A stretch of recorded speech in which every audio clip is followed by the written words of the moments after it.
नमस्कार दोस्तों, आप पढ़ रहे हैं कक्षा 12वीं एनसीईआरटी इंग्लिश, जिसमें आज हम पढ़ेंगे फ्लेमिंगो बुक की पोयम 4 पढ़ेंगे, जिसका नाम है आ थिंग ऑफ ब्यूटी। सबसे पहले हम इस पोयम को अच्छे से समझेंगे और बाद में इसके दो इंपॉर्टेंट क्वेश्चन करेंगे। पहला इंपॉर्टेंट क्वेश्चन ये होगा और दूसरा इंपॉर्टेंट क्वेश्चन ये होगा, तो ध्यान से समझना।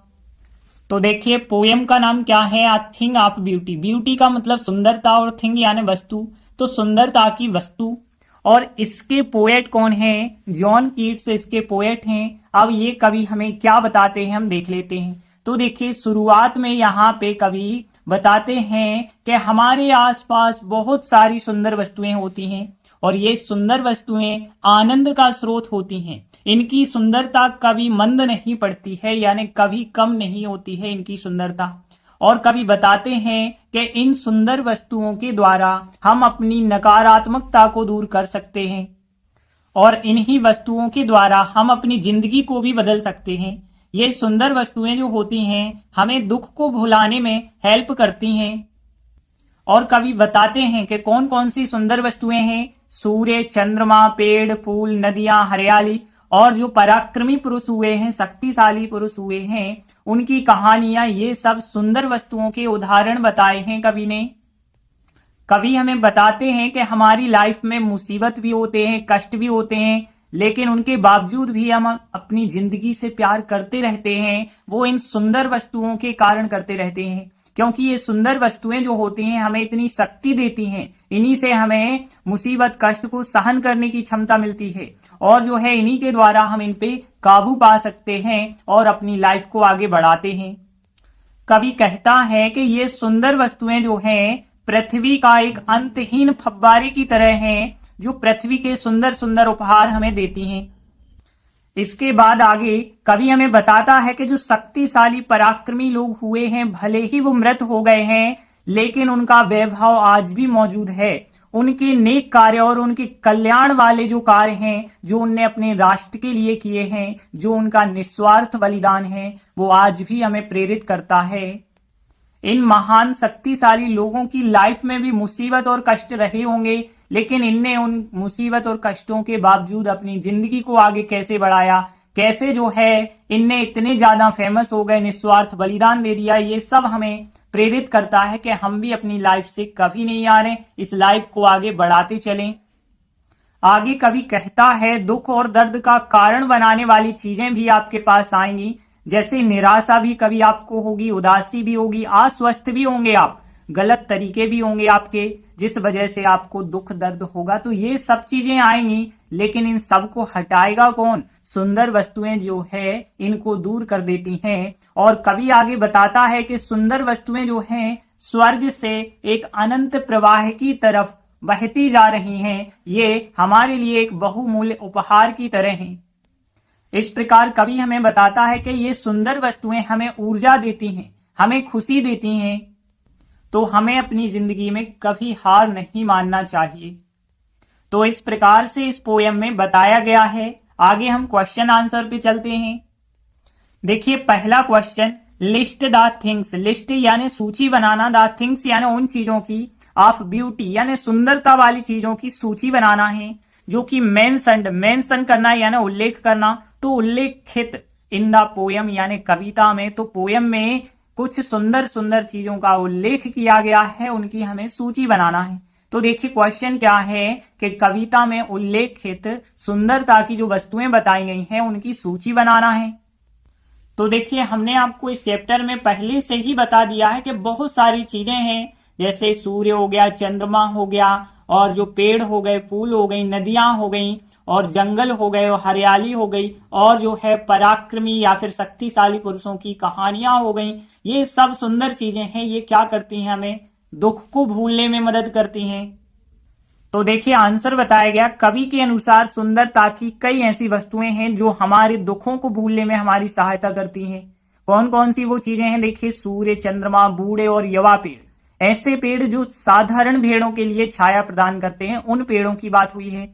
और डैफोडिल्स, देखिए ये फूल का नाम है, तो डैफोडिल्स हो गए। नदियों की जो धाराएं हैं और जंगल में लगे हुए कस्तूरी गुलाब के जो फूल हैं और पराक्रमी आदमियों की प्यारी प्यारी कहानियां, ये सब जो है सुंदरता की वस्तुएं हैं। तो देखिए आंसर ज्यादा बड़ा नहीं है, 3 लाइनों में आंसर है। पहले तो हम देखते हैं ट्रांसलेट करने से पहले कौन कौन से मीनिंग कठिन है।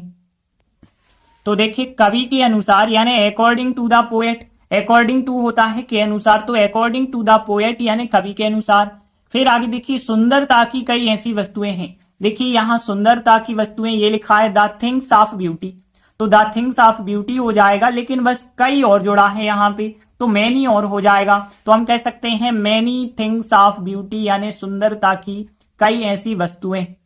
और फिर जो के लिए हम दैट कहते हैं, तो दैट यानी जो हो जाएगा। और फिर हमारे यानी अवर, और दुखों के लिए यहां जो लिखा गया है वो लिखा गया है सोरू। तो ध्यान रखना सोरू का मतलब होता है दुख, तो ध्यान देना SORROW होता है सोरू, और बहुवचन बनाएंगे तो S। और इसके बाद देखिए भूलना को आपको पता होगा फॉरगेट कहते हैं, तो फॉरगेट का मतलब होता है भूलना। और फिर हेल्प यानी सहायता करना होता है। तो पहली लाइन में तो कोई ऐसे कठिन वर्ड मिले नहीं, एक तो सॉरूज हो गया, दुखों के लिए लिखा गया है, और फॉरगेट यानी भूलना के लिए लिखा गया है। आगे देख लेते हैं कौन से ऐसे वर्ड हैं। देखिए दीज यानी होता है ये, तो दीज ध्यान रखना आप, दीज यानी ये, सन और मून हो जाएगा। और फिर यहाँ पे ओल्ड यानी बूढ़े, एंड यंग यानी युवा, ट्रीज यानी होता है पेड़। और फिर दैट यानी जो, साधारण भेड़ों की बात करें तो सिंपल, सिंपल सीप यानी होती है भेड़, ध्यान रखना। तो सिंपल सीप यानी साधारण भेड़, तो ध्यान रखना SHEEP सीप का मतलब होता है भेड़, और सीप का बहुवचन सीप ही होता है, ध्यान रखना। तो सीप में ऐसे नहीं कभी लगाते, क्योंकि सीप एक वचन भी है बहुवचन भी है, तो सिंपल सीप हो जाएगा। और फिर छाया के लिए कहा जाता है शेड, ध्यान रखना। तो शेड का मतलब होता है छाया या परछाई, तो ध्यान रखना शेड का मतलब छाया हो जाएगा।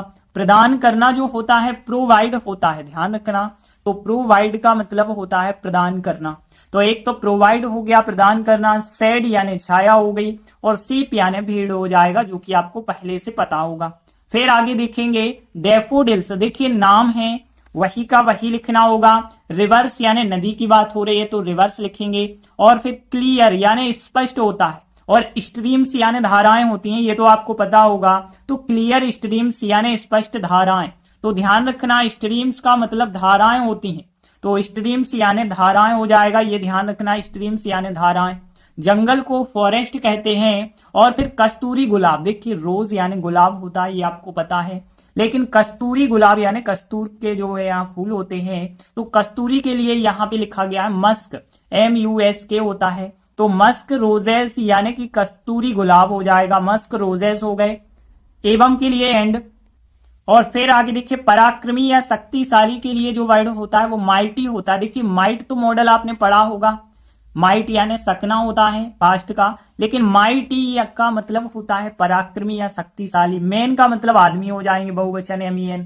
और फिर प्यारी कहानियां यानी लवली यानी प्यारी। और फिर कहानी को स्टोरी कहते हैं। एक शब्द और आप ध्यान रखना, टेल्स भी कहते हैं कहानियों को, तो टेल्स यहां लिखा गया है, आप चाहें तो स्टोरीज भी लिख सकते हैं।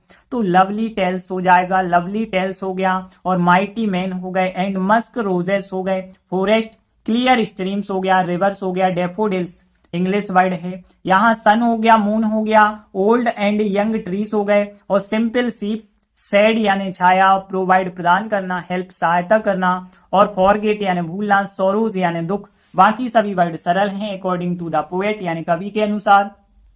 तो देखिए पहली लाइन यदि हम देखें कवि के अनुसार यानी अकॉर्डिंग टू द पोएट। अब देखिए आगे सुंदरता की कई ऐसी वस्तुएं हैं, ध्यान देना जब भी आप बताते हैं, जैसे विज्ञान के कई चमत्कार हैं या फिर जंगल में शेर है, तो ऐसे वाक्यों को बनाने के लिए देयर सब्जेक्ट का प्रयोग किया जाता है, क्योंकि उसमें कोई सब्जेक्ट नहीं होता है। तो यहां पे भी हम देयर सब्जेक्ट लगा के, अब देयर सब्जेक्ट लगाएंगे तो सहायक क्रिया, देखिए ऐसी वस्तुएं बहुवचन हैं तो आर सहायक क्रिया लिखनी पड़ेगी। फिर तो यहां अकॉर्डिंग टू द पोएट, फिर देयर आर लगा के हम ये सब लिखेंगे, सुंदरता की कई ऐसी वस्तुएं। देखिए यहां पे कई बस जुड़ा है, ऐसी के लिए ट्रांसलेट नहीं करते हैं, कई का मतलब मैनी होता है, तो मैनी थिंग्स ऑफ ब्यूटी हो जाएगा।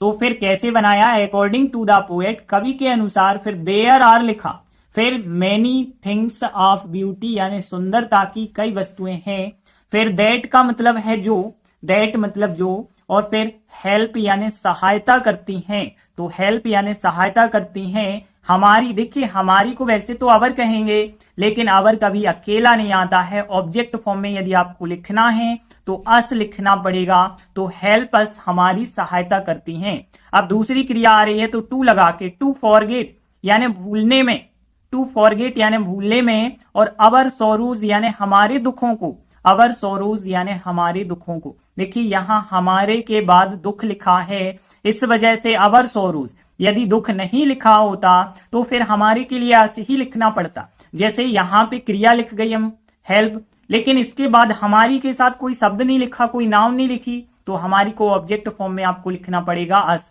तो help us to forget our sorrows. तो पहली लाइन क्या हो गई, according to the poet there are, फिर यहां मैनी लगा के, many things of beauty that जो help us to forget our sorrows. अब आगे देखिए दीज यानी होता है ये, दीज, फिर आर सहायक क्रिया लगाएंगे, these are the sun the moon, और फिर इसके बाद यहां old and young trees, old and young trees, और फिर दैट यानी कि जो, दैट यानी जो हो जाएगा, और फिर प्रोवाइड यानी प्रदान करते हैं, सेड यानी छाया प्रदान करते हैं, और टू यानी के लिए या फॉर भी आप लिख सकते हैं, टू, और सिंपल सीप यानी साधारण भेड़ों के लिए।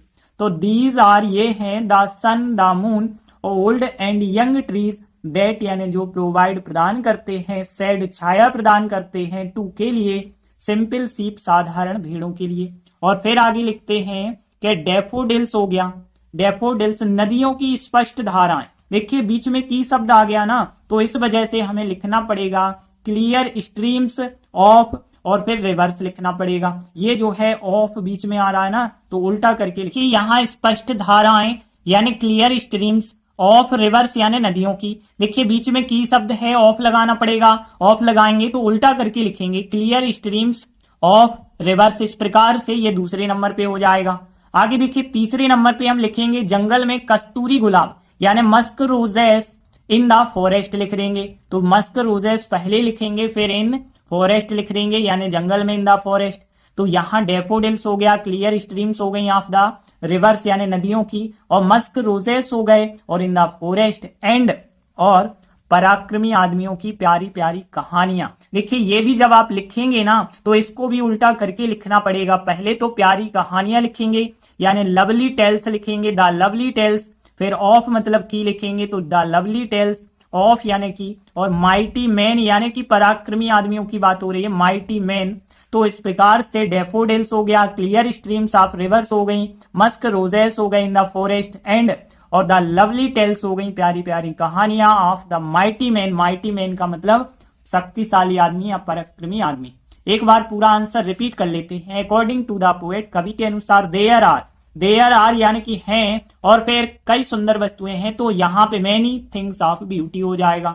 दैट जो हेल्प अस हमारी सहायता करती हैं, टू फॉरगेट भूलने में, अवर सोरूज हमारे दुखों को भूलने में, दीज आर ये हैं, दीज आर ये हैं, सन हो गया the sun the moon, old and young trees हो गए, old and young trees that जो की, और फिर प्रोवाइड करते हैं जो कि प्रदान करते हैं, सेड टू लगा के सिंपल सीप यानी साधारण भेड़ों के लिए, डेफोडिल्स हो गया, clear streams of the rivers हो गए, और फिर जो है musk roses in the forest and the lovely tales of mighty man. तो देखिए इस प्रकार से हमारा आंसर बन जाएगा। देखिए ये आंसर बिल्कुल कठिन नहीं है क्योंकि बहुत सरल सरल से मीनिंग यहाँ आए हुए थे, तो ये सब लोगों से आंसर बन जाना चाहिए। बस एक दो बार रिपीट कर लेना, आराम से बन जाएगा। इसके बाद अगला सेकंड क्वेश्चन है, लिस्ट द थिंग्स यानी उन चीजों की सूची बनाइए दैट जो काज कारण बनती हैं, सफरिंग यानी कि दुख, एंड पेन यानी कि दर्द, जो दुख और दर्द का कारण बनती हैं वे चीजें कौन कौन सी हैं। तो देखिए क्वेश्चन ये है कि उन वस्तुओं की सूची बनाइए जो दुख और दर्द का कारण होती हैं। तो देखिए हमने आपको बताया था कौन कौन सी चीजें दुख और दर्द का कारण होती हैं। एक है निराशा, उदासी, अस्वस्थ हैं यदि आप, और फिर अपने लक्ष्य को प्राप्त करने के लिए यदि मानव गलत तरीकों का इस्तेमाल करता है तो उनके द्वारा भी उनको दुख दर्द हो सकता है। तो देखिए आंसर बताया गया है कि दुख और दर्द का कारण बनने वाली चीजें हैं, कौन कौन सी हैं? एक तो निराशा, उदासी, आश्वस्त और अपने इच्छित लक्ष्यों को प्राप्त करने के लिए मनुष्य द्वारा उठाए गए गलत तरीके इत्यादि, ये सब क्या है? दुख और दर्द का कारण बनने वाली चीजें हैं। तो देखिए बहुत सरल सा आंसर है, हमें केवल 2 लाइनें ही ट्रांसलेट करनी है। तो सबसे पहले हम देख लेते हैं कौन कौन से मीनिंग कठिन है। तो देखिए पहला वर्ड यदि हम देखें निराशा, तो निराशा के लिए यहां पे जो लिखा गया है डेस्पोंडेंसी लिखा गया है। तो ध्यान रखना डेस्पोंडेंसी का मतलब होता है निराशा। और उदासी के लिए आपको पता होगा डिप्रेशन होती है उदासी, तो डिप्रेशन हो जाएगा। अस्वस्थ, देखिए अनहेल्दी, ये भी आपको पता होगा, हेल्दी यानी स्वस्थ होता है, अनहेल्दी यानी अस्वस्थ होता है। और फिर एवं को एंड कहते हैं। और फिर अपने इच्छित लक्ष्यों को प्राप्त करने के लिए मनुष्य द्वारा उठाए गए गलत तरीके। देखिए यहां इच्छित के लिए लिखा गया डिजायर्ड होता है, ठीक है ना, डिजायर करना यानी इच्छा करना होता है, डिजायर्ड यानी कि इच्छित हो जाएगा। और गोल्स यानी लक्ष्य हो गए, तो डिजायर्ड गोल्स हो जाएगा। और प्राप्त करना को यहां पे हम गेट कह सकते हैं, तो गेट होता है प्राप्त करना हो गया। और फिर यहां पे प्राप्त करने के लिए टू लगा के लिख देंगे, टू गेट। मनुष्य को ह्यूमन्स लिखा गया है, ध्यान रखना, तो ह्यूमन बीइंग्स भी होता है, यहां पे ह्यूमन्स लिखा गया है मानव के लिए, मनुष्य के लिए। और फिर द्वारा के लिए बाय कहते हैं। और उठाए गए यानी कि टेकन अप, ध्यान देना, लिए गए या फिर उठाए गए, टेकन अप होता है, ध्यान रखना। तो टेकन अप का मतलब है उठाए गए। रॉन्ग यानी गलत होता है, और वे यानी तरीका, तो रॉन्ग वेज हो जाएगा। और इत्यादि को ईटीसी लिख देते हैं, एटसेट्रा लिख देते हैं। तो यहां पे कोई वर्ड ऐसे कठिन नहीं है। एक तो डेस्पोंडेंसी हो गया निराशा के लिए, और उदासी के लिए आपको पता है डिप्रेशन कहते हैं उदासी के लिए। और फिर अनहेल्दी अस्वस्थ होता है एंड। और फिर इच्छित की बात करें तो डिजायर्ड गोल्स हो गए, इच्छित लक्ष्य। और टू गेट प्राप्त करना हो गया, ह्यूमन्स यानी मनुष्य हो गए। टेकन अप यानी उठाए गए। और फिर यहाँ पे रॉन्ग वेज यानी गलत तरीके हो गए। तो बहुत सरल से वर्ड हैं। तो देखिए पहली लाइन यदि हम देखें तो बिल्कुल क्वेश्चन की लाइन है कि दुख और दर्द का कारण बनने वाली चीजें हैं। तो ये लाइन कैसे बनाएंगे? देखिए आपको क्या करना है, यहां से लिखना है the things that cause suffering and pain. और फिर इसके बाद है का मतलब है और सहायक क्रिया लगा देना है। तो ये पूरे वर्ड जो है क्वेश्चन के वर्ड हैं। The things that cause suffering and pain लिखेंगे और इसके बाद आर सहायक क्रिया लगा देंगे। आर का मतलब हो जाएगा है। फिर आगे देखिए कौन कौन से हैं। एक तो हमने देखा निराशा, यानी कि निराशा के लिए हमने क्या कहा था, यहाँ पे डेस्पोंडेंसी कहा था यानी निराशा। तो सबसे पहले हमने यही लिखा डेस्पोंडेंसी। डिप्रेशन उदासी, अनहेल्दी यानी अस्वस्थ एंड। और इसके बाद देखिए आगे क्या कहा गया, अपने इच्छित लक्ष्यों को प्राप्त करने के लिए मनुष्य द्वारा उठाए गए गलत तरीके। गलत तरीके यानी wrong veg. Wrong ways taken up यानी उठाए गए, बाय ह्यूमन्स यानी मनुष्य द्वारा। और टू गेट यानी प्राप्त करने के लिए। टू गेट हो गया प्राप्त करने के लिए। अब क्या प्राप्त करना है, अपने इच्छित लक्ष्यों को। देखिए अपने के लिए मनुष्य की बात कर रहे हैं, मनुष्य बहुवचन है, तो दे समझ के दियर लिखना पड़ेगा, दियर डिजायर्ड गोल्स लिखना पड़ेगा। तो दियर डिजायर्ड गोल्स लिखेंगे और फिर बाद में ईटीसी लिख देंगे यानी एटसेट्रा लिख देंगे। तो यहां पे वाक्य पूरा कैसे बनेगा, देखिए डेस्पोंडेंसी यानी कि निराशा, डिप्रेशन उदासी, और अनहेल्दी अस्वस्थ एंड। और रॉन्ग वेज गलत तरीके जो कि टेकन अप उठाए गए हैं बाय ह्यूमन्स मानव के द्वारा, टू गेट प्राप्त करने के लिए, दियर यानी अपने डिजायर्ड गोल्स यानी इच्छित लक्ष्यों को प्राप्त करने के लिए। और फिर बाद में लिख देते हैं ईटीसी यानी एटसेट्रा। एक बार पूरा आंसर रिपीट कर लेते हैं। देखिए the things that cause suffering and pain, are सहायक क्रिया लगा के, despondency depression unhealthy and wrong ways taken up by humans to get their desired goals. और फिर बाद में ईटीसी लिख देते हैं। तो देखिए इस प्रकार से हमारा आंसर बन जाएगा। और ये आंसर बहुत सरल सा आंसर है, बस 2 लाइन का है, तो सब लोगों से आराम से बन जाना चाहिए। तो आज हमने 2 इंपॉर्टेंट क्वेश्चन किए। आगे आने वाले वीडियो में बाकी बचे क्वेश्चन करेंगे। तब तक के लिए धन्यवाद।